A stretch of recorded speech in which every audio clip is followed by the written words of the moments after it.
Hello, and welcome to the Odd Times issue 4.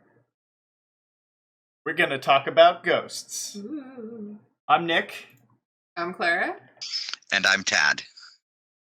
And we're here to talk about primarily ghosts, but also the paranormal. We're going to give a brief overview of what that means in our experience. The origins of the paranormal sort of lie in oral tradition, and they're so old that they're actually not known. You can trace it back indefinitely, it seems. Legends and stories have passed down involving supernatural events, gods, spirits, and demons since before civilization. As Western civilization came about, the stories became more complex, folk ideas developed into religions, while others died. Ghosts and demons were relegated to predefined spaces, usually good and evil, and many things were forgotten in the mix. Despite the tight funneling of the supernatural into a heaven and hell dichotomy for a long time during Western history, stories of the supernatural could not be quelled. Countless stories from antiquity involve ghostly apparitions, demonic animals, land or water spirits, supernatural monsters, otherworldly coincidences, and all sorts of seemingly paranormal phenomenon.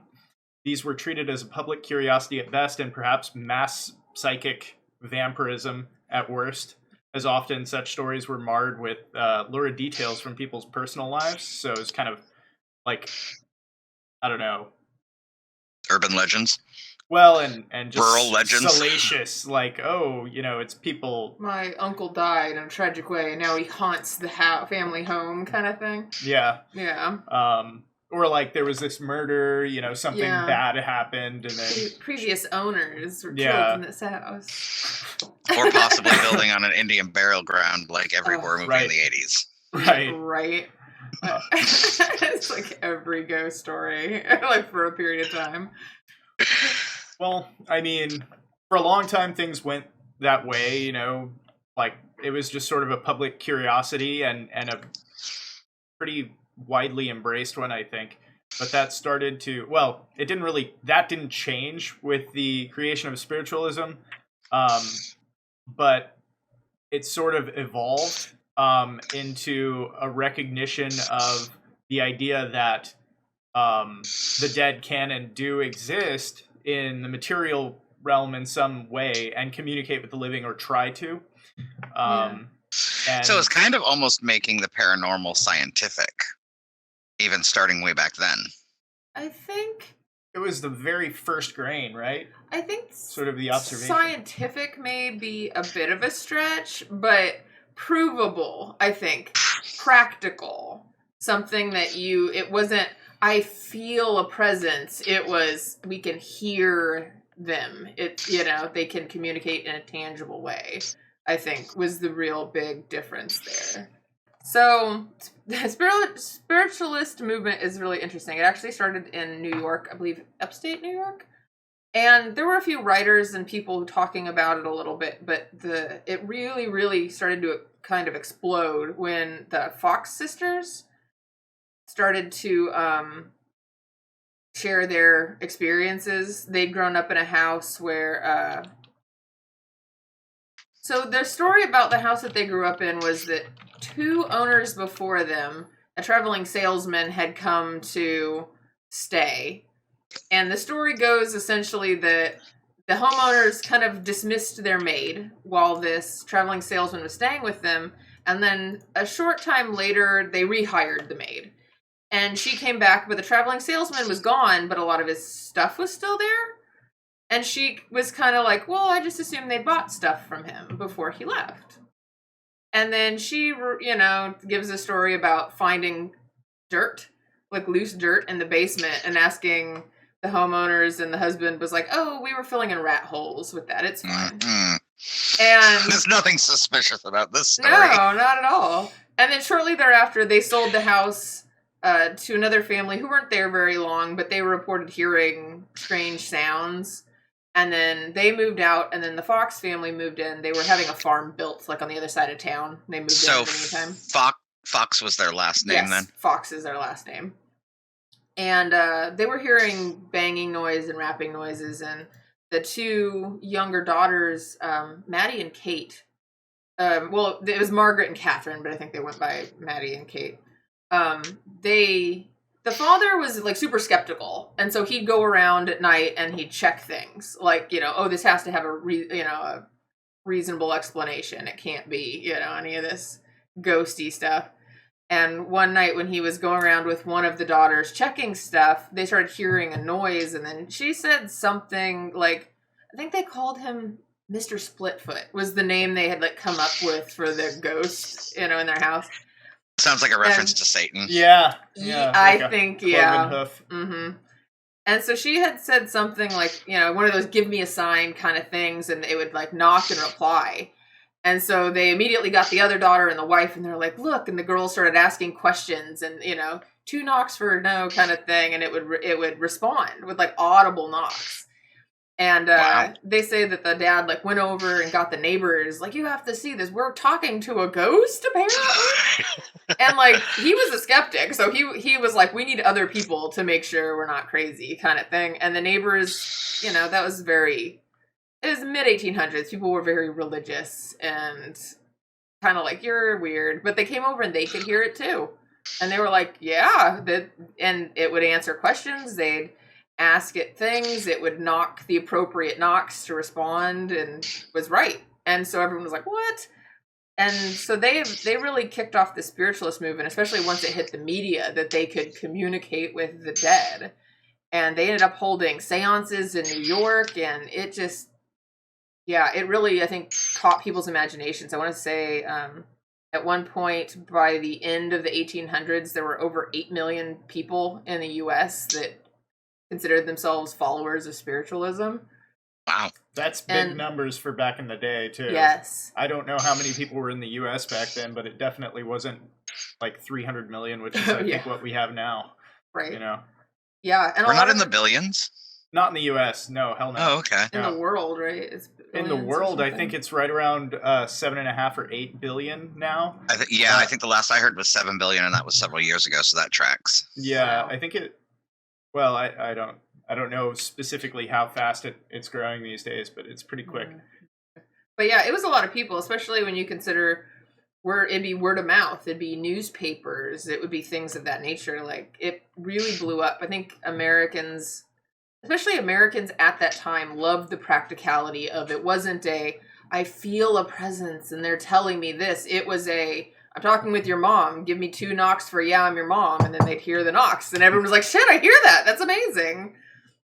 And they would, like, at different times, they would check them, make sure they weren't hiding anything, make sure no, contraptions were set up and this, that, and the other. And they could never find anything. And I've noticed that Nick has had his skeptical face on this whole time. A little bit. Well, I mean, I'm skeptical because,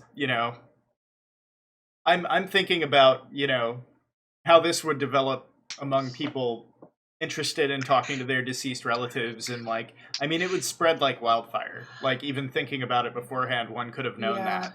Well, and especially it kind of was after the Civil War, and so a lot of people had their young relatives and sons and husbands and stuff leave and never come back. And so I think the appeal of an audible response, like they could talk to them one more time, right, really helped it spread and gain popularity. Now, I know by the end of spiritualism, it was rather well known for its tricks with the, strings tied to the medium's feet and the fake knocking and everything. But do you think it was real when it started? Okay. So one of the sisters came out later. It's a long story. She'd married a man who didn't believe in spiritualism, and then he had passed away young, and she had kind of, said, I'm not going to do it anymore in his memory, kind of thing. And she came out and said, it's been a hoax the whole time. Me and my sisters basically learned to manipulate our toe joints to make these knocking and banging sounds. Ow. Yeah, I know, It sounds like really creepy and painful. But she was basically like, that's all it was. It was us. At the beginning, they had a trick with like a string tied to an apple at their house. But then once people started checking for things like that, they learned the toe joint thing. And she's like, that's what we've been doing. It's all a hoax. Oh, really? Yeah, and her sisters were like, she's just mad, like she's just not doing it anymore, and she's upset because she's not as famous, and she a year later recanted and said like, oh no, that wasn't true, I was just being salty, like it's real. But by that time the damage had really been done, and I think all the sisters died within 5 years of that in poverty. Like, oh wow, once it came out that they were fakes, people were pissed, and it really took the spiritualist movement took a really big hit. Yeah. And I think there are famous instances of like Houdini and a few other people really wanting to prove whether it was real or not. And so it became really controversial towards the end of its main run. Like 1920s is usually the time it kind of petered out. But I mean, I think it's been fairly firmly established that everything that was part of spiritualism can be faked. mm-hmm. But I don't know that it necessarily follows that all of it was either. Yeah. Right. Like, that's a logical leap. To say just because it could be faked, it doesn't mean it has to be.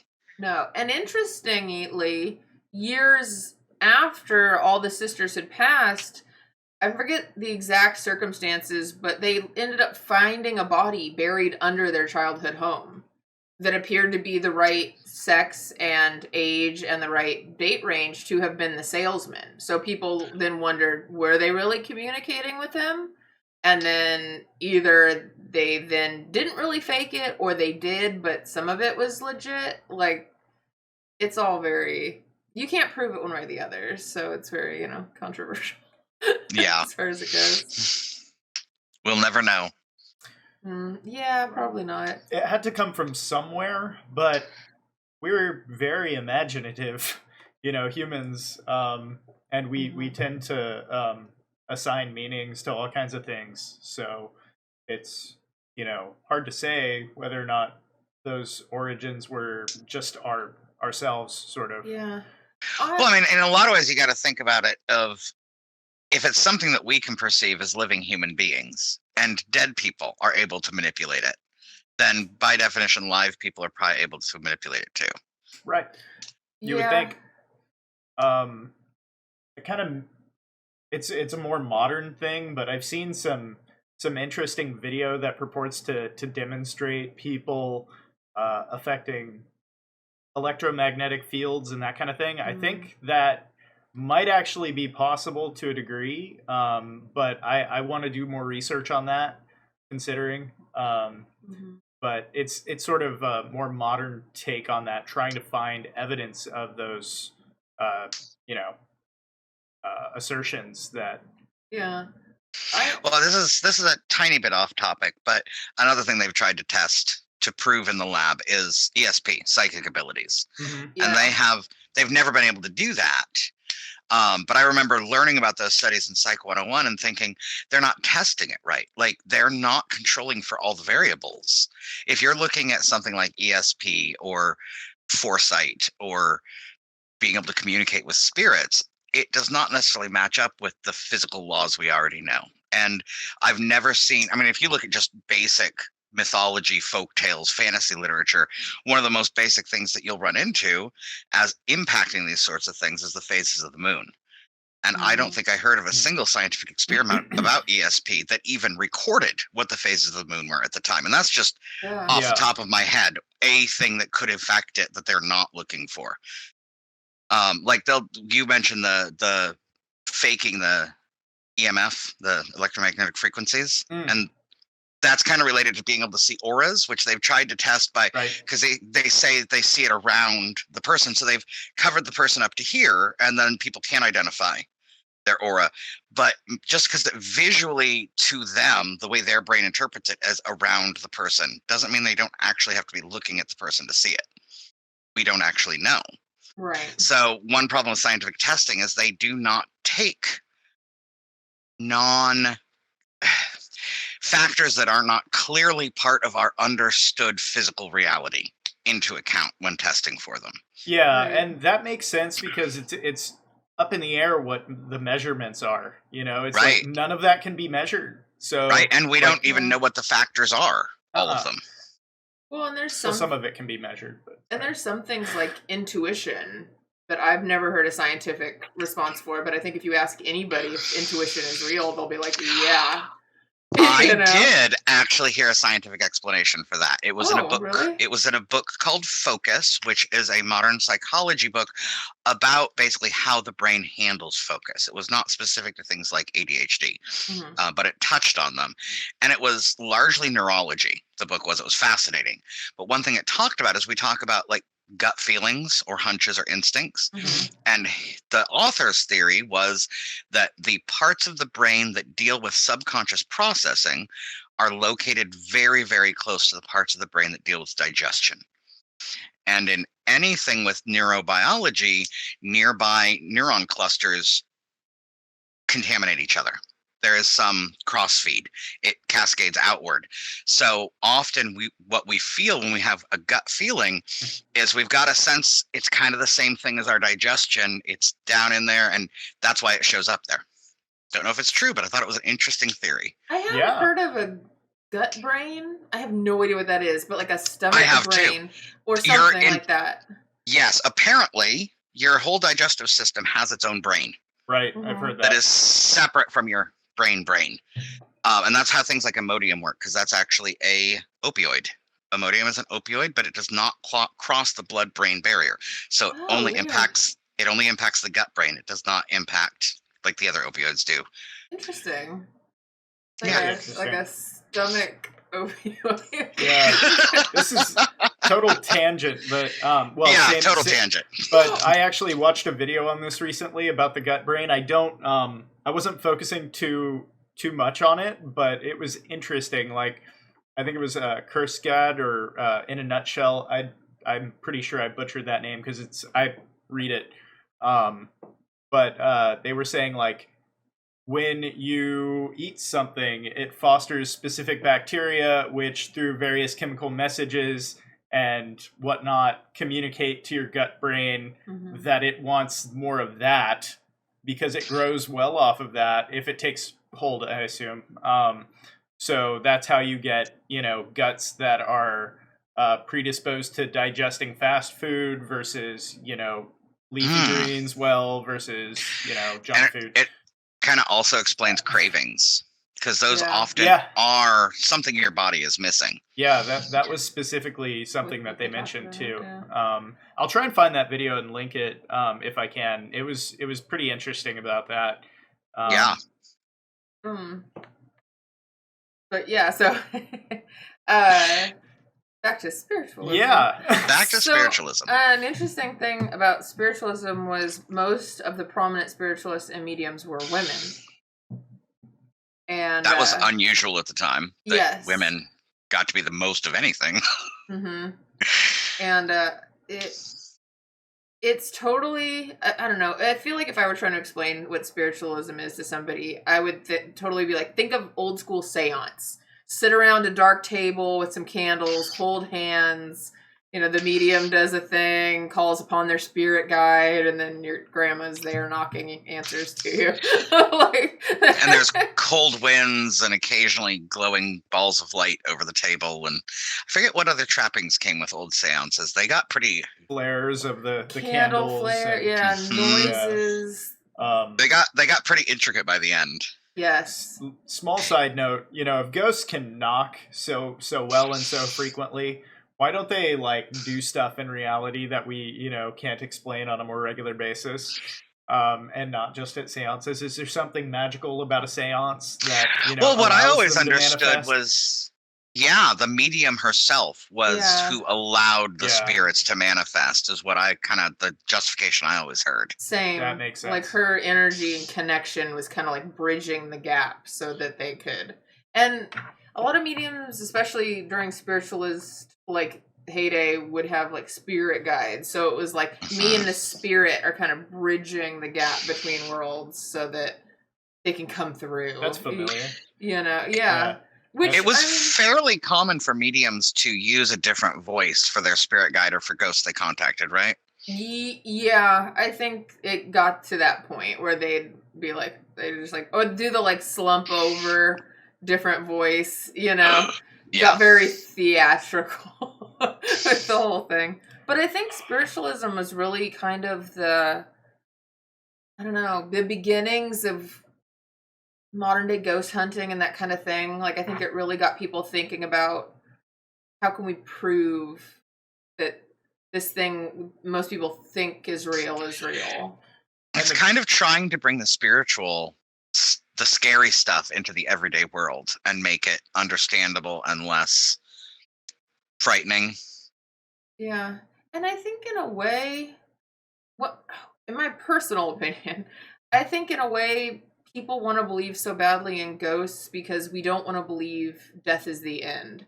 And we don't want to believe that our loved one who died is gone forever. Or, we always want more out of life and out of the people we care about. And if ghosts are real, then death isn't as final as it seems, And so I think people are really ready to latch onto that idea. From the perspective of the ghosts, and we were discussing before we filmed the whole idea of existential crises. Going to sleep and never waking up is a lot easier to comprehend than eternity. Right. Mm-hmm. And if ghosts are real and we become ghosts when we die, that sounds kind of awful for more than a couple of years. You know what I mean? Yeah. I mean, the universe is infinite, but it would all be kind of the same once you got out there. I have a feeling because what we know is the observable universe, a lot of it, though it's really diverse, and it would probably take you a long time to see everything, it just repeats. It's procedurally generated. Yeah, you start saying that by your fourth decade a little bit too, just in tiny bits. But yeah, if you could be a ghost and go anywhere and do anything, then that would be awesome. You're like, yeah, I'm gonna, drift up to Mars and go check that out for a couple, years. Yeah. But typically, ghosts are seen as being tied to people or places. Yeah. And trapped somewhere. Who knows too? Because that's kind of imposing a human-centric viewpoint on it. Like if a ghost is if consciousness exists independent of us, which who knows, it might. We all kind of think it might, because at least anyone who embraces the idea of other life out there, then who's to say it's going to see time the same way? Even that's true. So the universe could have a very different sense of time or anything really. Once you're beyond the veil.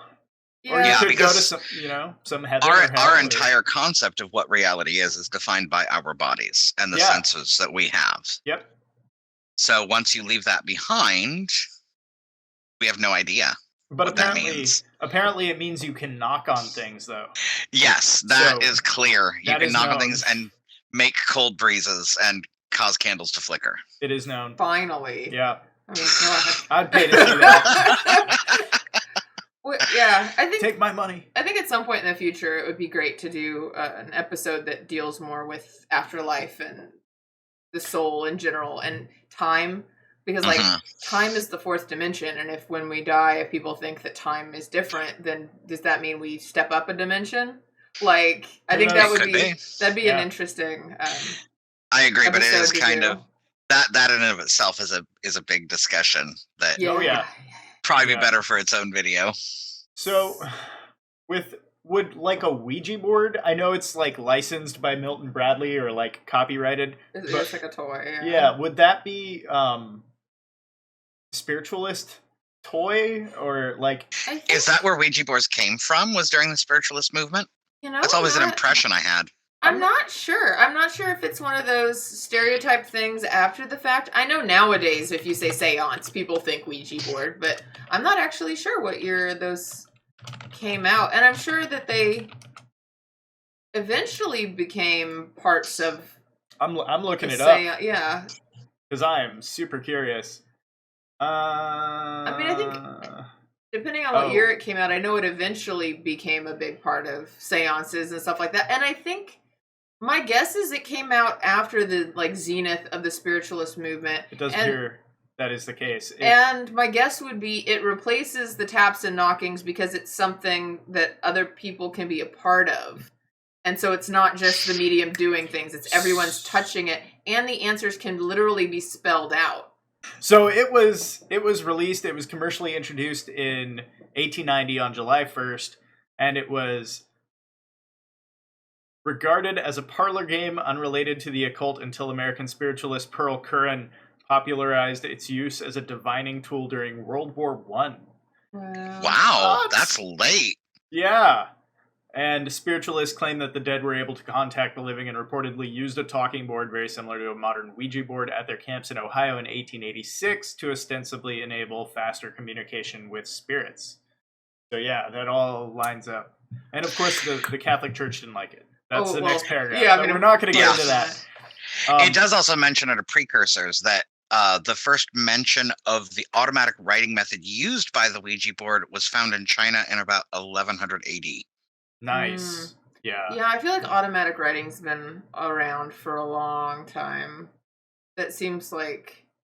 I mean, I don't know much about it specifically, but that seems like something you would see back in the day, or hear about happening way back in the day. Especially from, like, I can see it, like, this is probably going to come off a little weird, hopefully not, but, like, coming from a culture like you might have had in that area, you know, more meditative and introspective sort of idea in general is generating, like, automatic writing, you know, where you just sit down and let your hand go and see what develops out of it. Like, it's not common to look inward like that for creativity as much. I don't think in the West. Well, the other thing is that in Western Europe and therefore the New World, we've had a very strong Christian tradition for at least 1,000 years. Yeah. But outside of the Christian realm, there are monastic traditions that do not reject the spiritual beyond religion, that include other things. Whereas in the Western Christian tradition, it was kind of like there was church, there was mundane life, and then there was spooky crap that you probably shouldn't be messing with. Right. Yeah. Well, and if you have a religion that has defined places for the soul or what spirit to go after death, that doesn't include haunting. Right. They're not going to be. Yeah, they're not going to be talking much about the idea of ghosts in a religion where what happens to you after death is kind of the most important thing. Well, they'll talk about maybe one Holy Spirit. Yes, but that's not a ghost the way we normally think of ghosts. Yeah. But yeah,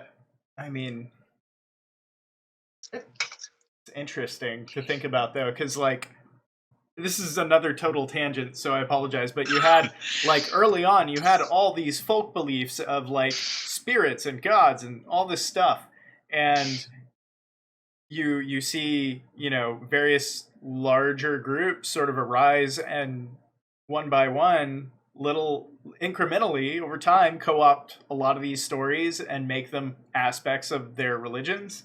Oh yeah, most of the old gods became saints at some point in their local areas. And the same is true of spirits and like, you know, other types of things, because, you know, it became demons and angels. And I think that's a kind of a gross oversimplification, like, if you look at it long term, because you did have characters arise out of it, like John Dee, and, you know, even the Arthurian legend with Morgan Le Fay, right? Yeah. Yes. The Celtic deity, I believe, that became like a bitch. Yeah, and then helped Arthur do his thing. And so it's weird how you get these peaks where it kind of pokes its head out and it's very pagan. Yeah. Well, like Saint Bridget is the old goddess Bridget, and from what I understand, she and the worship of her have remained pretty much unchanged, despite Christianity coming to that region a long time ago. Yeah. But if you put it within the Christian paradigm so that it makes sense, then suddenly it's okay. Right. So then that's where a lot of the old beliefs went, was they stayed, they just maybe changed their name. Yeah, like a reordering of thoughts more than a cutting off of all ties. And a lot of times I wonder with, you know, with spiritualism, but also with ghost hunting and that kind of thing in general, I wonder if it's not an attempt at, like, reclaiming those ideas that kind of got put away when, certain religions became prevalent. Like, maybe we're not going back to those specifically, but like, yeah, spiritualism became really popular because of the practical, provable nature of it that appealed to modern people. So I wonder if that's not kind of people wanting to get back to mysticism, but in a way that they can go, see, I'm not crazy.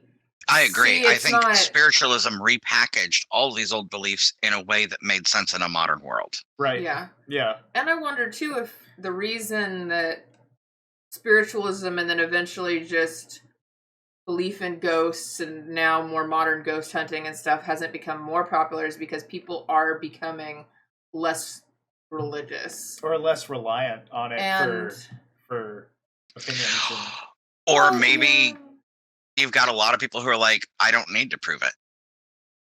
Well, yeah, but a lot of people want to prove it also. Yes. And the ideas have become more prevalent, and I wonder if that's not because religion doesn't have quite a tight grip on the public in general, Right. That's a good point. Like, we don't culturally have a single institution telling us what is and is not okay to believe, which is going to leave more room for people to explore other options. Yeah. Well, and with it all being a gray area, one thing that's persisted, after the spiritualism movement kind of broke the first ground in monetizing this old idea, that has become a huge factor. Like, just over time, you can see it when the spiritualism movement dropped. From what I understand, it was like it kind of went back to the realm of like people talking about it, and then Hollywood came along, and you get all these movies relating to it, further sort of stoking it and getting more mass interest in it. And of course, they make just crazy amounts of money. And over time, people look at this and. Do you think having it become a big thing in Hollywood is what led to our current methods of ghost hunting? Because it is largely done on film now.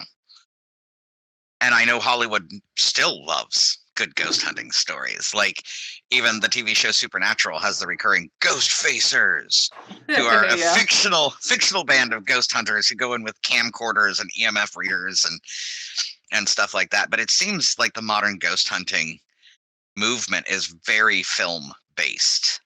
Yeah, I think that's a format that's really come into favor. Film, across all genres. I don't know that there's an association there, like that's why it's become a huge thing. It may just be Pixar didn't happen. Become a cultural norm. Well, I mean, they can't justify it. They can't justify the expense and create a believable narrative if they just go out and tell these stories about what happened. Yeah. Well, look at anything like Bigfoot. People are like, there's no good film of that. Yeah. Like, people aren't going to believe it till they see it. And I think especially now in our more modern world. Documentary evidence. Yeah. Having it on video and having, like, now you see all these instruments, EMF detector, all these different things that are like, look, science, provable, real, not, witchy seance in the woods. Like, this is real scientific experiment that's documented and filmed and measured. And so I think part of the filming thing is just to lend credibility to it. Because saying, I went into this abandoned house and I totally felt a presence, people are going to be like, yeah, sure you did. Well, okay. I gotta question all that stuff too, because like, they may be taking measurements, but the way that it's all done, the entire experiment is incredibly unscientific in every way. I was going to say, it's got all the trappings, but it is not scientific. It's not the scientific method at all. No, and it's like, when people go out there with an EMF recorder, I gotta wonder if they're looking at it, looking for spikes, and then feeling things. You know what I mean? If it were like, oh, I'm feeling something, I'm going to whip out the EMF and see if there's any kind of reading. Okay. That happens a lot. Well, yeah, but is there? I mean... Well, that's the thing. It's the appearance of the scientific method, but with parameters that are kind of arbitrary and unproven. Like, there's no reason really to think that like an EMF spike, for example, means a ghost. Yeah. Right. We've all just kind of accepted that. Yeah. But I think it ties back to what you were saying earlier about not having religion be a major unifying social force anymore. We have something that is, and that's science. And I think for a lot of people, science is the new religion. And just like if a priest tells you, oh, this is good or this is bad, and you believe him, and it doesn't matter whether the Bible says it or not because your priest told you. It's the same thing if somebody uses all the scientific trappings and says this is the data and this is what we discovered. All of us are way more likely to take it as credible and look into it more than if it does not have the trappings of science. Yeah. Well, and just think about, like, if you're telling someone a story about a place being haunted, if it's there, the first thing you're going to do is pull up a video on YouTube or recount how they got such and such on video, or they mapped a figure, or, you know, they got an intelligent response on the recorder. Like, that's... I find this all interesting because CGI has finally gotten good enough that it's getting hard to tell on some movies what parts are live action and what parts are CGI. And we're not there yet, but we're closer than we've ever been. Yeah. And me and my parents were just talking about this the other night about, can you believe anything you see on video anymore? Just because it's on video doesn't mean it's real anymore. Unfortunately, you really can't. Like, from what I've heard and a lot of the things I've looked at, you know, we're getting to the point with video to where it's just as editable as photos were 10 years ago with Photoshop and a talented, you know, individual. So just be aware, just because you're watching us on video, none of us really exist. None of this actually happened. This is all CGI. Have you seen the stuff about the Instagram influencers that aren't real? No, that does not surprise me. They're totally like CGI. Most of the ones I've seen are women, and it's them doing, you know, the classic like Instagram things, like look at this, look at that, I'm doing this, and they're not real. And there'll be like video interviews of them like interviewing a musician. They're not real. The musician is real, but the influencer is not. And they have that's crazy. That's horrifying. And companies hire them to hawk their stuff and show that they have like fake video, like, oh look, so and so is at Coachella. They're not real people, but you can hardly. Some of them you cannot tell, and it's so. Like, the voice has to be real people because audio engineering has not at all come close to catching up with video engineering, and we still can't create super believable voices for more than a word or two that are not originally done by humans. Can we? Oh, well, no, we have to have the morphemes or whatever they are from like the original human speech, but it just has to be one and like a snippet. And there's AI out there that can stitch it together and give a message to it. There's fake recordings of Obama. Yeah, like, there's programs that basically like put a mask on your voice. Where did I see that? That was a big part of MTV's Scream, which is a really good series, by the way. Who knows? The voice modulator things were a big, because it was a serial killer story and they didn't know who the killer was, and they contacted people through their phones and they used voice modulators and things. Right. Yes. I don't know. And interesting, like when I saw the like fake Instagram influencers and stuff, one of my thoughts was like, oh, it's like the Ghost in the Machine. Oh, like it is kind of a ghost in a machine. It's like a person that's not real, but people believe it's real because there's proof, and then you find out it's not. And you're like, oh, I totally thought it was. But there's nothing. Like, there's no consciousness there. We can hope, maybe. We can hope, because that would be a terrible existence. Like, I heard once recently, it kind of does tie back to this a little bit. They said the biggest problem with developing artificial intelligence is not actually the technical issue of coming up with something that can learn and have an intelligence. So the problem is there's no way to create an artificial intelligence that isn't a sociopath. They have no empathy. You can't program in empathy that they know of. Yeah. So if the Ghost of the Machine does develop a consciousness just through the power of belief or whatever, what would they be like? Narcissists. I mean, especially if they were an Instagram influencer. Exactly. Right? Don't connect one of those to an AI. Is to look pretty and sell you things. I mean, I think I've seen that person on Dr. Phil, but they were like 15 and sociopaths anyway. So I don't know. I find the concept of like ghosts and spirits and stuff just fascinating. I think it really, really speaks to things in the human condition that on the surface aren't really much anything, but if you look at it, like, it's really deep. It's all these things about fear of death and connection and all. It's it's fascinating. I feel like that could be its own episode. Yeah, I agree. I think it's really interesting, like, to even think of ghosts independently sort of the view that's developed around them, where there's some kind of non-corporeal but evidenceable entity that floats around in the ether somewhere in a field between the reality that we live in and one we can't see. What if it's something like it's all in our heads, and the fact that we have consciousness at all, it's like a manifestation of that consciousness in another place from someone who may have passed on? Like, what if it is something that we're creating because we can tap into knowing about that? Like, spiritualists and psychics and whatnot, like, they are kind of everywhere, and you got to wonder if there's something to that. And if we can't measure it in ways that make sense, what if it's not something that can be measured? What if it's like actually within us? And that is like a realm that we don't understand at all, like how consciousness and how the brain works and all this stuff. Like, it's just another universe in there that we don't know anything about. Yeah. I think if someone were to be like, hey, explain why, if ghosts aren't real, everyone thinks they are. I think one of the things I would point to is that humans are singularly good at recognizing patterns and faces. It's why when you look at a wood grain door, you can see a face in it, or clouds look like things. Like, we are amazing at pattern recognition, and specifically human faces.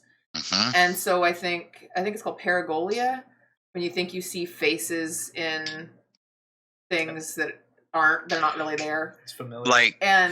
Like seeing a religious figure on a piece of toast, or things like that.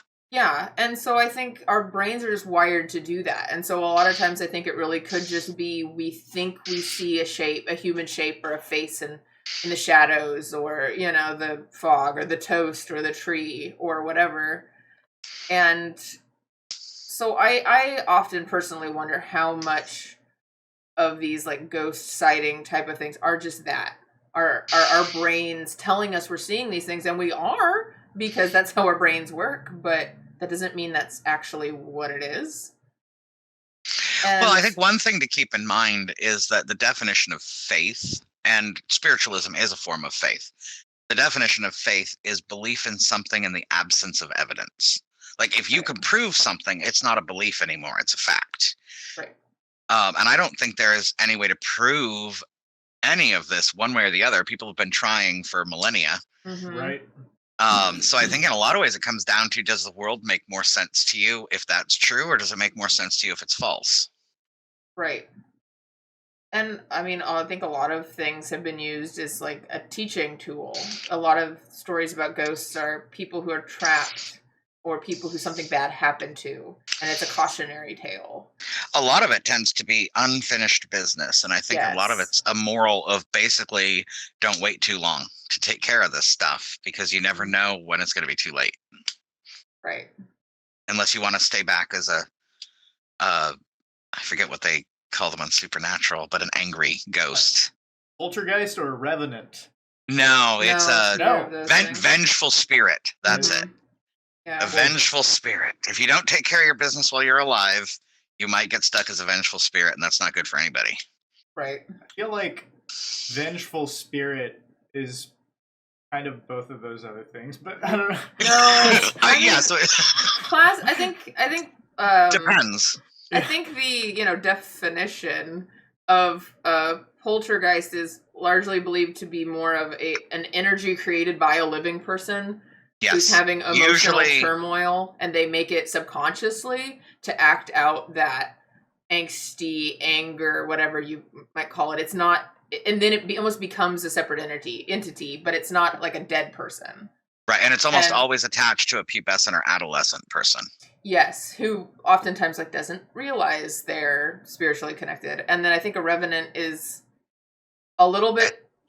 It's different. I don't think it's just more like I think it's more like a Draugr. I think it still has its body. Yeah, it's like a reanimated zombie with a singular revenge purpose. Well, I mean, yeah, I guess so. But these terms get used. Like, I wrote a story once that I decided to call them ghouls instead of zombies, and I actually went up and looked up the history of ghouls, and they were specific to, I think, oases in the Arabic Peninsula. It was a weird origin that I'd never, because I heard about them through D&D. You know, they're just like super zombies, right? Yeah. But no, actual ghouls are an actual thing from a human mythology, and they have a totally different everything. In fact, they were shapeshifters. They hung out at oases, and they would eat you and take your shape, and then like go into cities and eat other people or something like that. That's way more interesting than our modern ghouls definition. What happened to that? Side note, this is why it's good to do your research as a writer, because often you'll discover something instead of just imagining what the case is. If you go and actually discover what it is, it's usually way more interesting than if you've just gone with your own imagination. Well, like, genies. Like in more modern literature, genies are just rub a lamp, get 3 wishes, but they have a very rich, fascinating history. From what I understand, you should never trust them. No. Yeah. And that's one of the kind of things where things get diluted and people kind of forget about it. As another example, I went to a lecture at a con about basically creating alien species, in which they did not talk a little bit even about aliens. They only talked about life you find on Earth. They said this shit is weirder than anything you're going to find in a science fiction novel. There is some fish that the male is like 1/1000th the size of a female and lives inside her body near her ovaries for his entire life. Wow. Yeah, that's weird. Yeah, like that makes Vulcans look really kind of unimaginative in comparison, you know? Yeah, they're different. Can I say, for story reasons, thank goodness, because that would have been very weird to write and watch and weirder to read, and there's not much. Like, how do you have character development if your character is inside another character? Yeah, you don't. It's just the women that have character development. Right? Or another real world example. They talked about even weirder ones that I don't remember now, but this one's less weird. But bees mate once at the beginning of their life, and then every offspring they produce from years after is from that original genetic mating. I don't know how they do it. Yeah. But they mate once, and then they have babies forever. Alrighty. There's really strange things out there. Maybe ghosts aren't as far-fetched as... if only xenomorphs had figured out that one. That would have been easier. Yeah. But we wouldn't have nearly so many attempts. Great movies.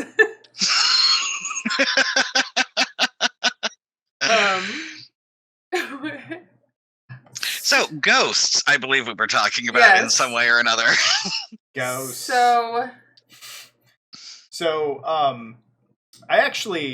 I'm really, really entertained by the modern take on ghost hunting, where people go out there with really expensive camcorders, occasionally breaking them in fits of rage, and like just capturing whatever they can, and of course, you can't watch it and draw any conclusions because this is something that's built for advertising, right? And it's, I'm sure there are some altruistic motivations in the people that do them.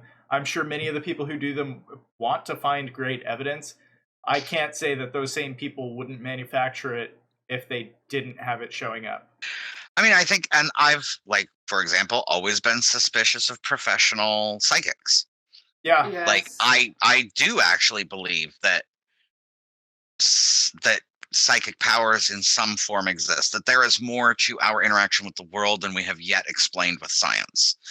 But I think if you're going to set up shop as a psychic, you're probably not really psychic. I'm sure there are exceptions, but that would be really hard to do for a living if it was involuntary and you just did it anyway. Like, would you want to waste that on random people who walked into your store all the time to make basically minimum wage? That seems like better ways to make your money if you're psychic.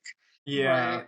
And I mean, modern psychics have been, like, some of the ways they do things have been thoroughly debunked. Like, what was that guy's name? There are videos of him on the internet. He was really popular. I want to say his name was Edward something. Around John Edwards? 2000. That's what it was.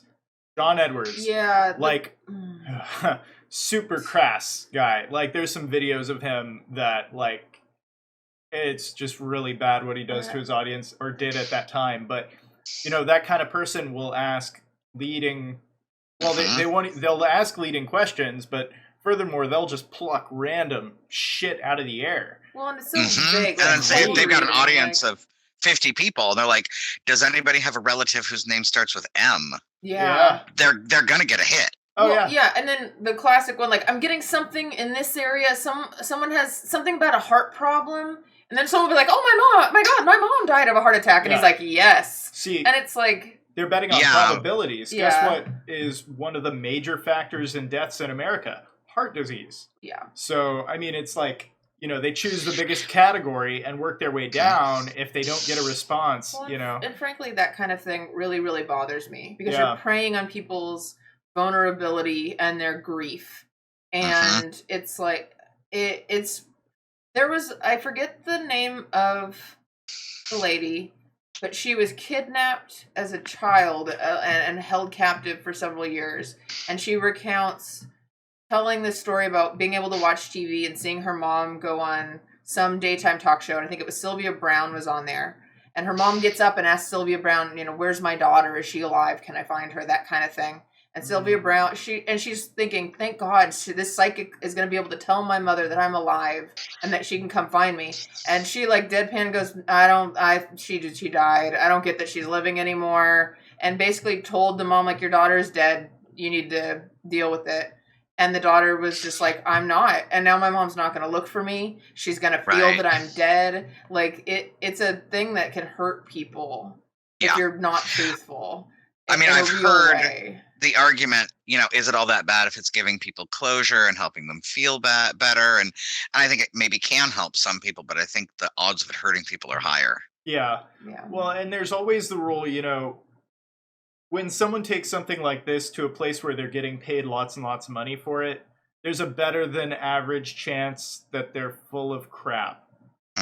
Because the people who aren't usually willing to jump through the hoops that they need to get that kind of gig. Exactly. And there actually is evidence for people who aren't doing that actually being legitimate psychics. Like there's I wish I had some specific evidence, and you know, this is stuff that we can maybe do a video on later.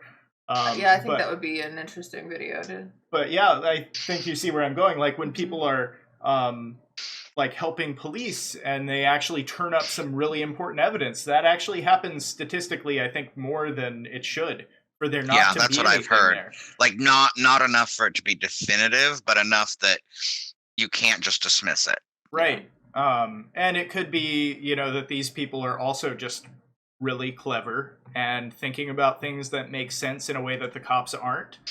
But that is possible. You gotta wonder though. And I think when I think about things like psychics and mediums and things like that, I think it's important to have a healthy dose of skepticism and prove it. Even if you want to believe it, even if you believe that these things are real, don't just believe someone's communicating with the dead because they say that they are. Yeah. Yeah. Even if you 100% wholeheartedly believe that this stuff is real, that doesn't mean you should trust any specific example of it without questioning it. Yeah. But I would say that the other thing is, like I was saying before about does your life make more sense if it's real or if it's not? If you want it to be true, don't spend your whole life chasing evidence that it's not. Because there's never going to be enough. You can't prove a negative. So you have to do enough research to be like, yes, I trust this situation. But if you want to believe it, believe it. Don't wait till you've proven it or not proven it. Like, that's probably not going to happen anytime soon. Like, sometimes you have to take on things on faith if that's what works for you. Waterfalls. Yeah, well... Yeah, and I mean, similarly to religion... Are you quoting 90s pop music, Nick? Me? Never. I mean, yeah. You kind of... I did it again. Oh my god. Sorry. You're fired. You're Yeah, fired. you're out. That's a quote I wouldn't utter. Right, that's personal viewpoint. So, would you like to talk about your specific example? Oh, sure, yeah. A specific possible ghost. So when I was a teenager, I lived in a town called Fremont in the Bay Area of Northern California. It's a fairly, to me, it seems totally normal because I lived there when I was a teenager, and that's how we define normal, right? Yeah. But it's a bedroom community. It doesn't have anything really remarkable about it. It was originally 5 cities. Those are now districts.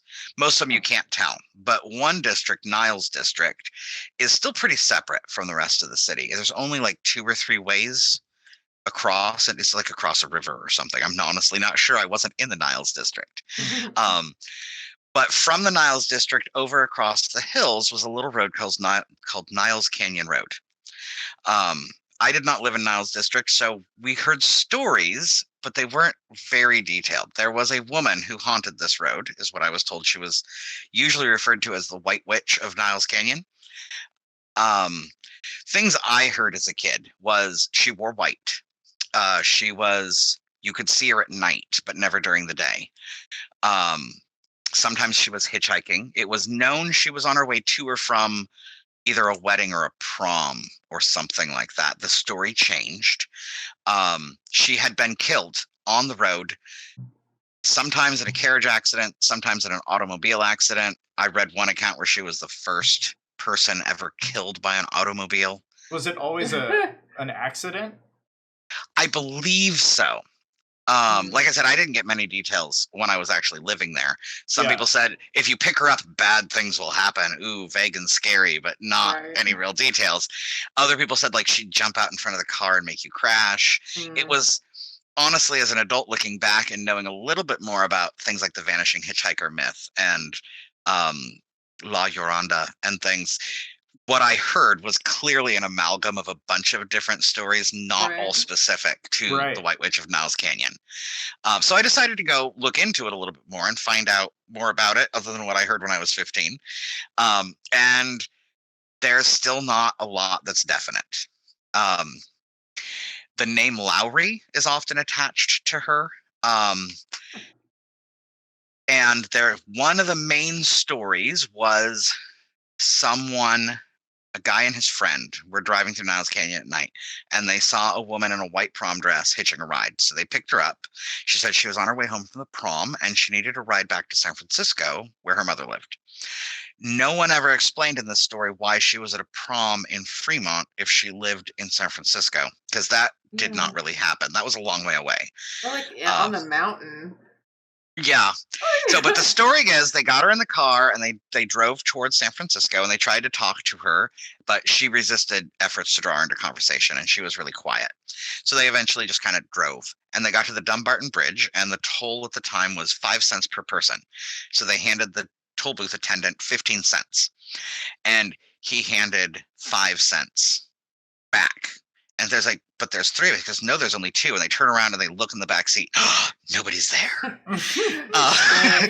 So according to the story, they kept going, and they drove to the address that she had given them.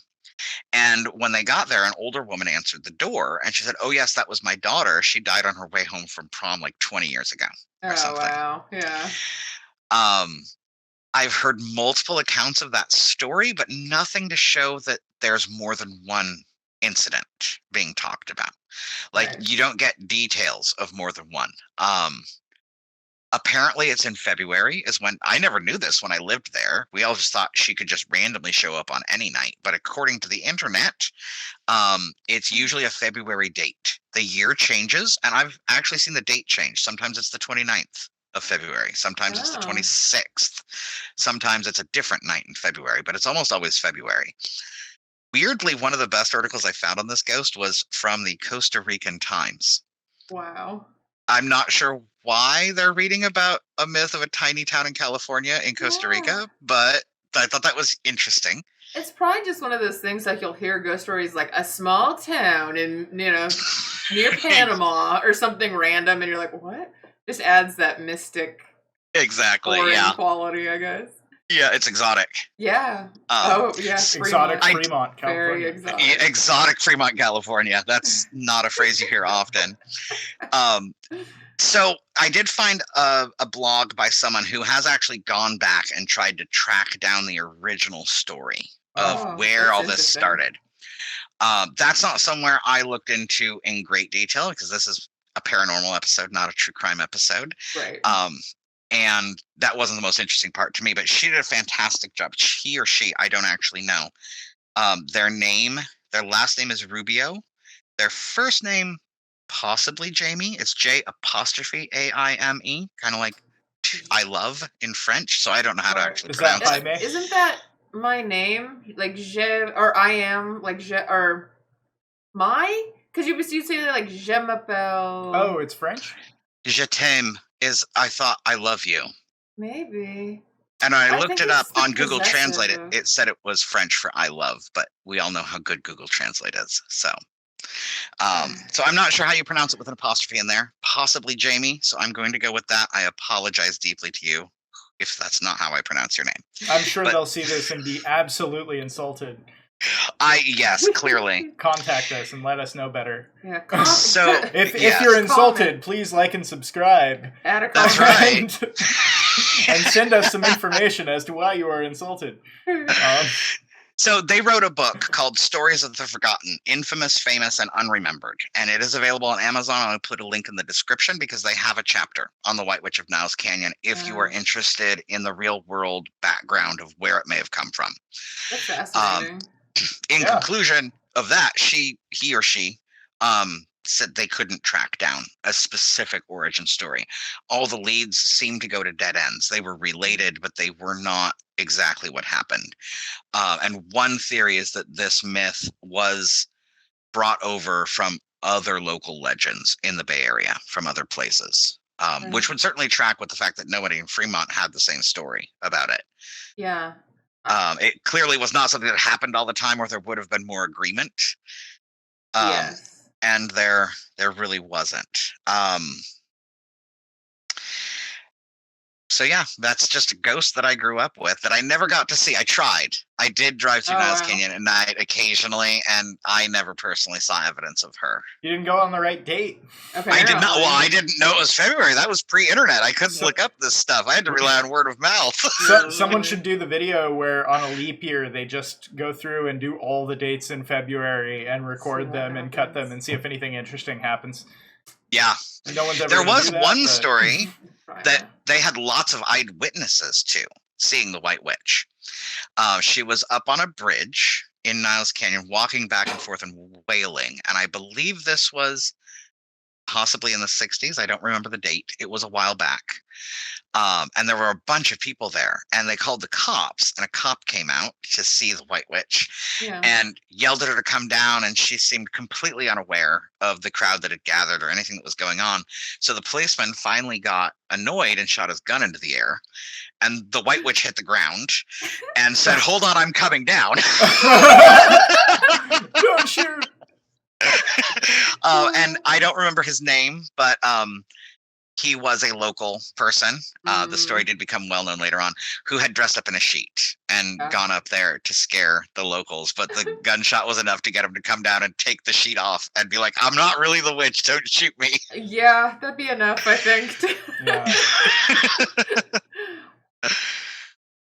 Sounds familiar. I know of one other White Witch story from a little south of there in California that's very similar. It's very woman at night on a mountain highway, hitchhikes, and men specifically shouldn't pick her up, and it's got an interesting Sleepy Hollow-esque bend to it because and it's also very vague and varies. It must just be a common thing with these White Witch hitchhiking stories because it's like if you pick her up, I've heard she'll make you crash or she attacks you or some such. And then if you don't pick her up, she chases you and you have to make it past the cemetery at the end of the bottom of the mountain before you're safe, kind of thing. I feel like maybe that was like a well-known drag racing route for a while or something, and maybe this is a story they came up with when they got caught for speeding. Like, oh, there was a ghost chasing me. Yeah, especially since it's like young men, like alone, or then we just were driving fast to escape the White Witch. It's officer. Either that, or like there's a pretty well established train of thought that says that myths can sometimes rise from a cultural need to say something specific, like as a cautionary tale. Well, in this case, a cautionary tale, or in another case, I mean, usually cautionary tales. I don't know of any that have arisen that haven't been cautionary tales. I kind of think there's really kind of no moral you can put in a story that can't also serve as a cautionary tale. Yeah. Well, and these are way more complex than the usual, like, don't eat such and such because you will have this effect. Like, something crazy will happen. Watermelon seed will, watermelon will grow out of your grow in your belly. Yeah, and it'll kill you. That kind of crap. Like, everyone don't put alligators down the toilet. Yeah, right. They'll come out eventually and eat you while you're sitting on it.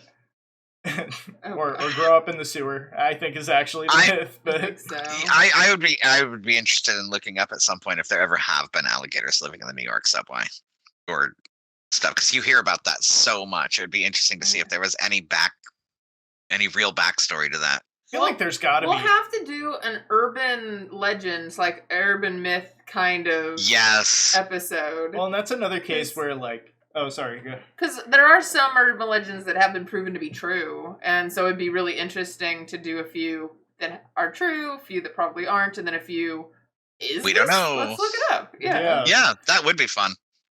Yeah, definitely. I almost feel like that one's probably true.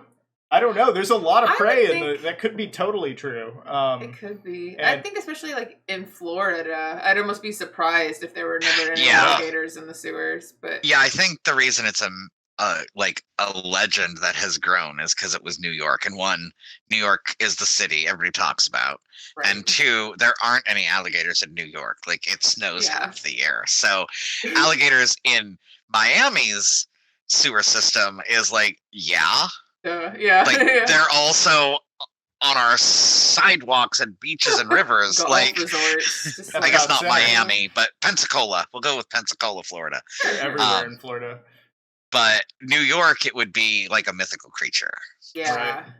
I actually saw a movie based on that premise, but it was like a town in California, and it was a gigantic alligator in a really, really small lake. It was basically the plot of Jaws with an alligator in a very confined space, and they were gonna have a big party there, and it was like lake. But your horror movie's over if everybody gets smart and says, "Let's move 30 feet away from the water." Okay, cool. Now we'll have the party. The movie was literally called Alligator, if I remember correctly. Oh wow, that sounds so B-movie. It totally was. We got it at Blockbuster way back in the day, and like we actually rented it a few times because it was really amusing. It sounds like it would be. It's a bad movie. I kind of want to find it though after watching this, or after doing this, and see if I can watch it. But yeah, it was.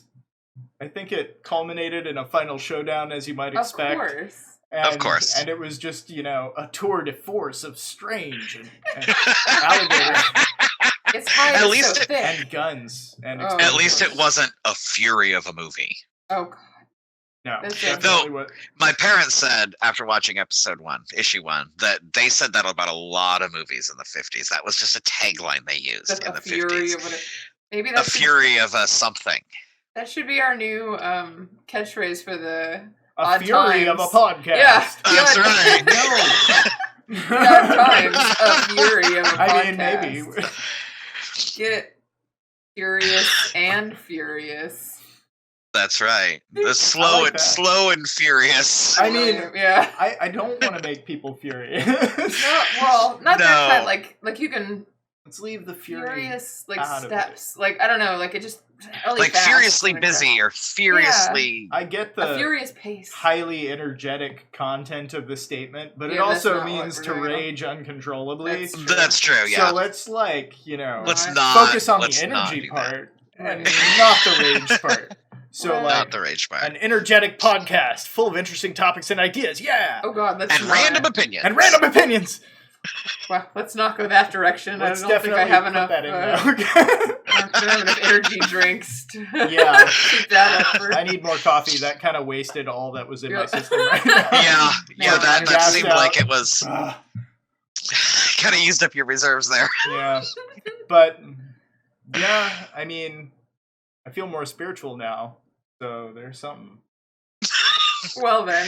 Furious and spiritual. Yeah. I mean, I do enjoy the modern day take on the paranormal. Yeah, I mean, I like. I'm not going to deny I'll watch a ghost hunting show And and Supernatural. find it is so good. interesting. It's, Yeah, well, I it's mean, half of it's the writing. And then of the Supernatural. Yeah, or yeah. Okay, yeah, Sorry. okay. Just like topics that tackle, that subject, or shows that tackle that subject, like Supernatural or Grimm, or even Ripley's Believe It or Not a little bit, and Fact or Fiction a little bit, and like that kind of stuff. I've got a number of books on it, and it's just fascinating, isn't it? This idea that I think humans have always had this desire to believe in something beyond the mundane and the physical world. It's why religions are so prevalent. It's why ghosts. You like could that are so argue prevalent, that like- that is a form of evidence for it being true, because why would we have evolved to have a need for spirituality? That's true. And it's universal in the human experience. There is no culture in anywhere, space, or history that has not had a belief in the afterlife and extrasensory Spirits things. and Yeah. I think a lot of the reasons, like I mentioned earlier, I think a lot of the reasons this ghost hunting and paranormal research and things like that are becoming more prevalent is because we are becoming more secular, and there's a hole. Right. One Yeah. time, And because we don't know how to make spirituality make sense in a purely secular world. yeah. Because I mean, what happens when so if we, for the sake of experimentation, rule out most established religions' ideas of an afterlife, and we rule out the possibility that this is all essentially an illusion created by organic life, and once you die, that's it. What's left? Who are you if you're not just a body? And what happens to the rest of you when you die? We don't have any modern beliefs that explain that for us. No, We do not. we don't. And Um, I really think this is trying to fill that gap for people as we Yeah. become a more secular society. We want something. We Right. don't want it to be death to be the end. yeah. And this is a seemingly scientific way for us to have other ideas about that. It's an outlet for it, but it's, definitely pseudoscientific, unfortunately. Yes. And like what is portrayed is entertaining, but not really gonna resolve any questions. I mean, I think it's fairly clear at this point that the technology we are using to ghost hunt is not particularly effective, or we would have a lot of indisputable positives by now. Yeah. So if it is Well- something that can even be detected and measured scientifically, we're not doing it right yet. So doing it right is something that's difficult under the best circumstances with the best tools. And like what you have with modern day ghost hunting is entertaining. It's kind of like empowering in the sense that it's the everyman or woman. Anybody could go do this. Yeah, they're taking their tools out and trying to go figure some stuff out and have a good Which actually, you scary saying time. that makes me realize there is a strong parallel between that and early days of spiritualism. Because like Clara was saying, spiritualism wasn't new in thinking that there was ghosts or that they could communicate.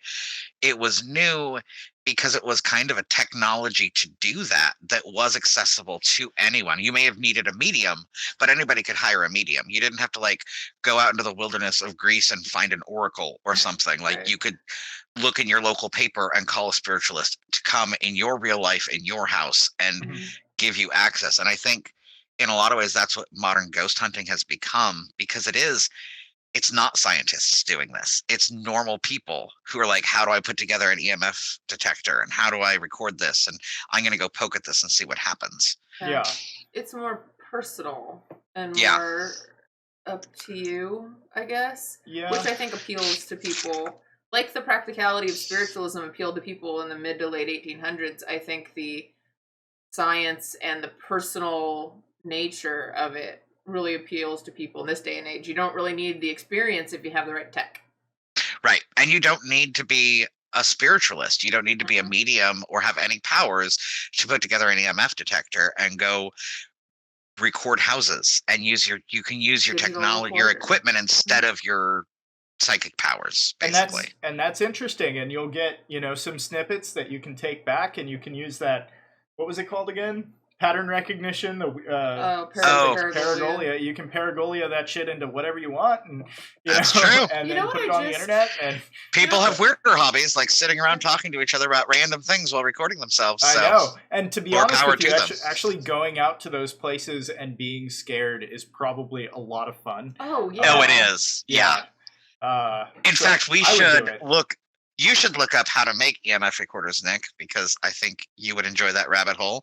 And then at some point, we should do a live in-person at a haunted spot with our ghost hunting technology episode. I think that would be fun. It would be fun, because I've never tried it. I don't actually know what goes into ghost hunting. It would be kind of fun to poke at. I would like to do it well and actually research it and thoroughly enough to isolate some variables and maybe get some data, but I have no idea what I'm doing in that regard. Like, I come down on ghost hunters on TV, but if it were me, I would be like, I'm just going to film this corner and see if anything happens, like walking around talking over my EVP recorder. I mean, honestly, I think what we should do is we should do a basic research, so we have the basic equipment, and then we should just go somewhere freaking haunted and see what happens, and then we should do in-depth research on how to do it right, and maybe go back. Right? Yeah, and then contrast it, like, here's our first shot, and here's our, like, once we learned what the hell we were doing. Yeah. Right. Fun. That would be cool. And I don't know, when I think about the ghost hunting thing, too, I wonder if it's not... Okay, so bear with me, because this may take a bit of explanation. Okay. So talking about it kind of filling the void that maybe things like religion filled for a lot of people. I feel like... So, spiritualism, you needed a go-between, right? Until the Ouija board, I feel like, took over, you needed a medium to come and connect you. Nowadays, your technology connects you. It's almost like the difference between Catholic confession and Protestants just asking for forgiveness. It takes out that middleman and brings you closer to... And that was pretty much the entire point of the Protestant Reformation, was to take out the middleman, essentially. Yeah. And I feel like the switch from spiritualism classic to this new kind of tech-driven spiritualist kind of thing, it feels really similar to me. It feels like it does seem like a similar shift. People want to be in it. People want to feel connected to it. People want to prove it and be there. At the place where it happened. You're not going to sit in your living room trying to connect with a soldier. You're going to go to the battleground and connect with that soldier, So it makes me think also, I think it goes two ways. Because what I was just thinking about is most people aren't ghost hunters. Most people aren't driven to go personally figure this stuff out. But I think everyone is driven to have an idea what to think. Like, I think for most topics, the vast majority of us just want to be told what's real. Like, I don't necessarily want to go out and research neurotransmitter precursors until I know the absolute details of how they work, because I have enough background information that when somebody says this is how neurotransmitters work, I'm like, cool, I'll just go with that. Yeah. And we all have to do that. We all have to pick and choose what we personally go explore and what we accept as truth. Yeah. And I think the vast majority of the human population anywhere at any time is more interested in just knowing what the answers are than they are in going out and finding themselves. So having ghost hunters, one, you are correct. It lets them, they don't need a medium. They don't need an intermediary or an intercession person. They can go out and do it themselves, but also they can put it on TV so that the rest of the country can see it and be like, hey, that's an interesting way to look at the world without having to go out themselves and necessarily poke at it directly. Right. Maybe it's all a conspiracy just to sell like electronic voice phenomenon equipment and cameras. Just like podcast success is a conspiracy to sell webcams and microphones. It's possible, but I've never particularly seen that market as so lucrative that it would just naturally attract conspiracists. You know? You got to have the highest fidelity cameras to get the best ghosts. Yeah, I've never seen that kind of marketing, though. I've never seen, like, buy our EMF meter today. If it's viral and it's inherent that you need to have the product to do the thing, then it is marketing in a way. Like that's true. It's totally a viral thing that exists independently of anything marketers have done relating to it, but that doesn't mean they don't gain advantage by. It is still kind of a form of marketing. That's true. Well, yeah, I'm just saying I don't think it's the point. Deliberate. I don't think anyone's ghost hunting because they really want to spike those EMF sales. Hell no. Maybe. I've never seen them talking. I will bet you that there are people ghost hunting so that they have an excuse to buy better things. Well, and there's certainly... Because we all love to shop for our hobbies. Yeah. And there's certainly ghost hunters who have a particular brand of camera or whatever because they've been sponsored or they've been approached and given money to do it. Yeah. So, I mean, that happens all the time.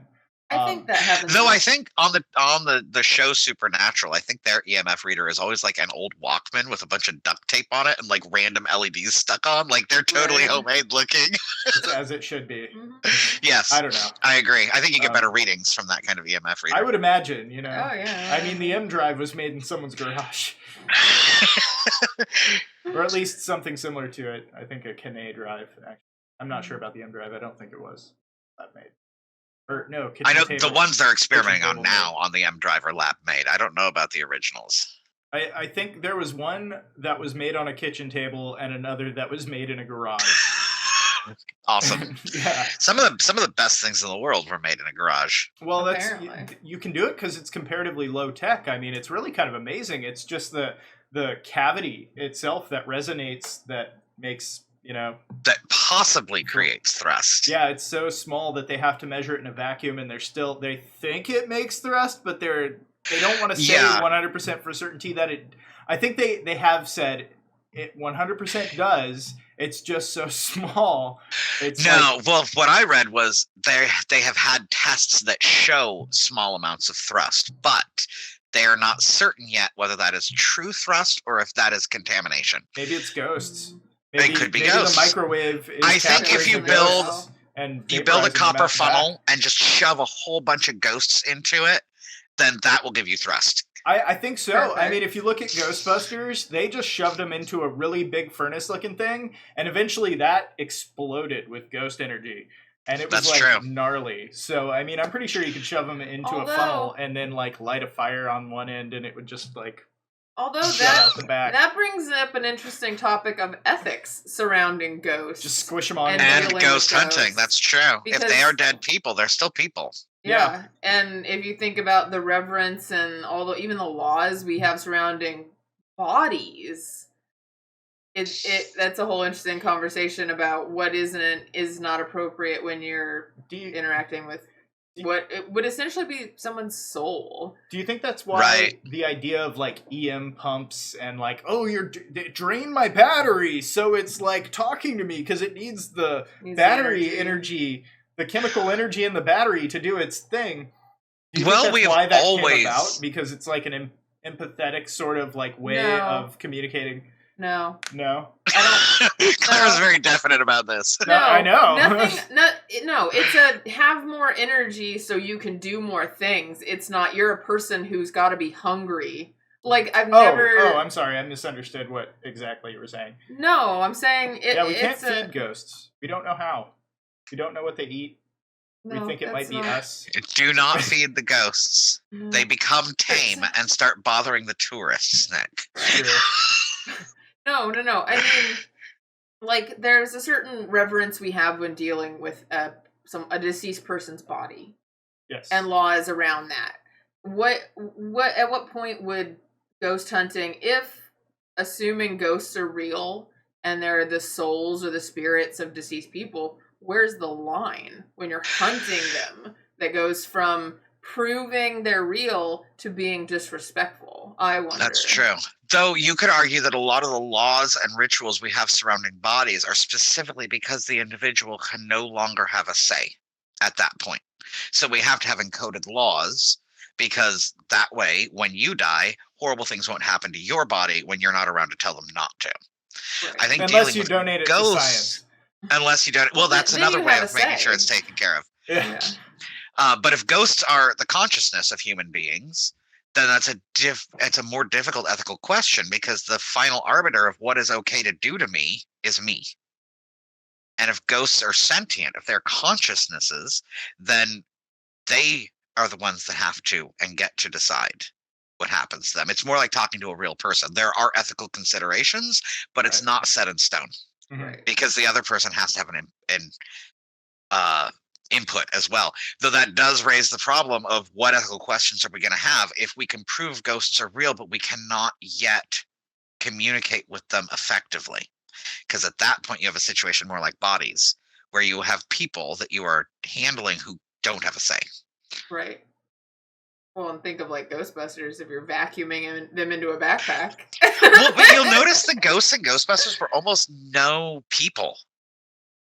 Like they were more, some of them at the beginning were, but like all the big ones and stuff were just like manifestations of ghostly energy. And that's why it was like the Michelin Man, and it was a lot of not people things. And I think they did that because they're sucking them up in vacuums and things. Like, if this is just ghost energy, then this is a lot less creepy than if we're sucking up people's souls. I can definitely see. I can definitely see a crew of comedy writers being the only people in the world to actually think about that. Like, this is actually really kind of creepy. That's not so cool. Let's just retool it a little bit to where they're manifestations. That's exactly why vampires turned to dust in Buffy the Vampire Slayer. They said that was this whole meeting they had before they started really writing and filming. They said basically they decided vampires turned to dust because having a 15-year-old girl trying to dispose of corpses was too dark for early 90s television. That makes sense. Yeah. I mean, it's arguably too dark for any television, but I don't know. Yes. Well, I don't know if you can say that after Game of Thrones. I'm just saying. Well, that was HBO, though. Well, you had to elect to see that. Yeah. That's true. It may have just been a practical problem. Like a 15-year-old girl trying to get rid of bodies on a regular basis is just going to have practical issues. Oh, yeah, absolutely. I think they're like, I don't want to go down that rabbit hole, and we'll just poof, it's gone. That's so much neater. Yeah. Did you notice how they dealt with that in Grimm? Is the main character was a cop? Yes, that always makes it easier. Same as iZombie. Because somehow cops and bodies go together. What's that about? They do. Well, yeah. What's who you call when someone's dead? Hey, no. Who you gonna call? Yeah. Ghostbusters. By the way, I really wanted to bring up Ghostbusters earlier when you were talking about proving psychic, what was it? Remote sight or whatever. Right, like being able to see auras and things. Remote viewing. I think you said specifically, and my brain went to that scene in Ghostbusters, probably because of the topic where it's early on. It's Bill Murray, and he's got that woman, and he's got the cards, and he's like, totally set up this experiment to where he can convince this lady she's psychic, and he needs to study her more because he's a creep. He's so creepy in that whole movie. That's Peter Venkman, not Bill Murray. I love Bill Murray, so I do Bill think Murray's he's cool. creepy. That character's creepy. I still love Bill Murray. I'm sure he's had his moments where he's creepy. He was in Stripes. Oh yeah, so, he's a good enough actor to be creepy. Yeah, I really liked him in Zombieland with his his surprise appearance, and they accidentally kill him. It was great. Just another spoilers. That movie's like a decade old, but spoilers. Just another reason to hate Jesse Eisenberg for me. Maybe not for everyone. But if I kill Bill Murray, then you will never speak to me again. Oh, I'll speak to you, but okay. In hell, Bill, in that circumstance, as a ghost, as Bill Murray looks like a zombie, I think it's more justified than not. But it would take some. It would take some doing. I would have to get over it. Yeah, It would be I hard. could see that. It would Yeah. take years of processing. Probably. And every time anybody mentioned Bill Murray, you just go into the whole spiral again. Yeah, really. Let's not talk about it. It's fine. So we've discussed a lot of aspects of the paranormal today, you know, from its origins that are unknown through spiritualism, through some modern stuff and specific legends. And there's just tons more to discuss. But as far as I think personal viewpoints on it, the way mine goes is there's certainly something there. There's a whole lot of influences in that something, including things that aren't paranormal at all. There's a lot of commercialism. There's a lot of trying to make money from it, and there's a lot of gray in the picture when you ask the question, is the paranormal real? But I think somewhere in there is something that keeps this topic floating beyond sort of that, beyond the artificiality of it, beyond beyond what we know, and beyond that commercial stuff. What it is, I don't know. I don't know that ghosts exist specifically. I've never seen proof personally for myself, but I think the possibility exists, and it's greater than it may seem like, because this is something that's been with us since the dawn of like our ability to look around in the universe and think about things. And I don't think that comes out. It doesn't come out of a vacuum. It's got to come from somewhere. So I know it's kind of a cop out, but that's sort of my personal view on ghosts. It's a little bit of one, because it's like yes and no. That's valid. Yeah. Your personal opinion can definitely be yes and no. That's true. Yeah. What about you, Clara? I fall very, very strongly in the camp of I want to believe. I've had experience. I have had experiences in my life where I've seen, heard, felt things that I cannot rationally, scientifically explain. I don't have anything I'd point to as scientific, absolute proof. But, I mean, yeah, there's got to be a reason that it's so prevalent in every culture, in every part of the world that we... And I don't know if that's just part of our human condition where we want there to be more, or if it's continuity, or if it's because there is, or I don't know. And I don't know that I have a particularly strong belief one way or another, but I really want to believe. And I love ghost stories. I love, one of the things I love the most about like the ghost hunting shows is how much history you get. And even if ghosts aren't real, stories of ghosts almost let that person live on in one way, because people still talk about them. So even if ghosts aren't real, we almost make them real in the telling of those stories. And I think it's fascinating. And hearing people's opinions about it and watching stuff about it, I find fascinating. Whether it's real or not, at a point, I don't know if it matters. I think it's like a lot of things, what we as people can learn and get out of it. And if it makes us critically think a little more about our lives and other people's lives and their experiences, then it's a good thing, you know? Yeah. I think for me, I have believed in paranormal stuff for most of my life. And I've had some experiences, though nothing I'm going to recount in detail now. And in the last couple of years, I've started kind of questioning that again, being like, is it real? Is there anything more to life than our organic experience of life? And kind of what I came to is most of humanity is not something we can measure or prove with science. There's no way to prove that love exists. There's no way to prove that anything we do matters beyond the memory of the people involved. We have zero evidence of any of that. Right. And that doesn't matter, because in a lot of ways, the fundamental questions of the human existence, none of them are about things that can be measured or proven one way or the other. There's almost nothing you can say about humanity that the opposite is not equally true. Um, People are empathic and connected and loving, and they're also horrible monsters a large portion of the time. And I don't think having the answer is nearly as important as continuing to ask it.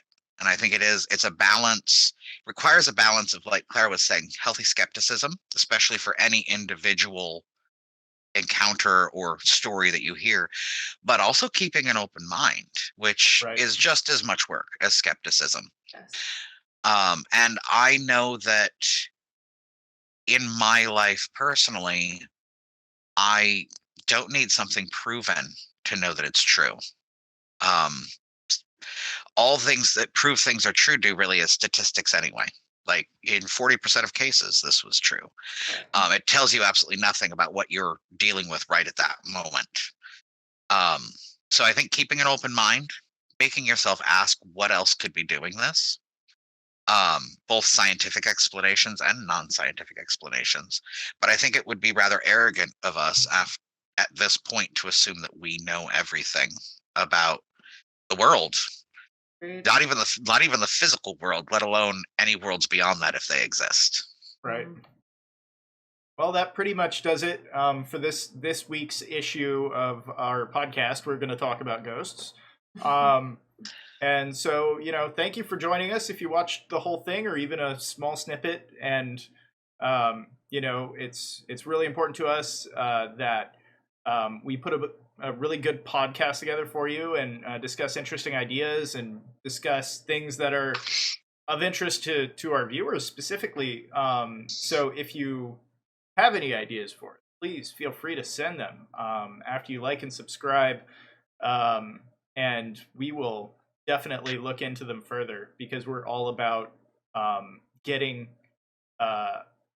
inclusive with our stuff. And if you've had any paranormal encounters, or if you have strong opinions on whether or not ghosts are real, leave them in the comments. We'd love to hear them. Yeah, definitely. Any have a conversation in particular, like those are always fun to read, and so yeah, that pretty much wraps it up. And thank you again for joining us, and y'all have a great week. We'll hope to see you next week. Don't forget to like and subscribe.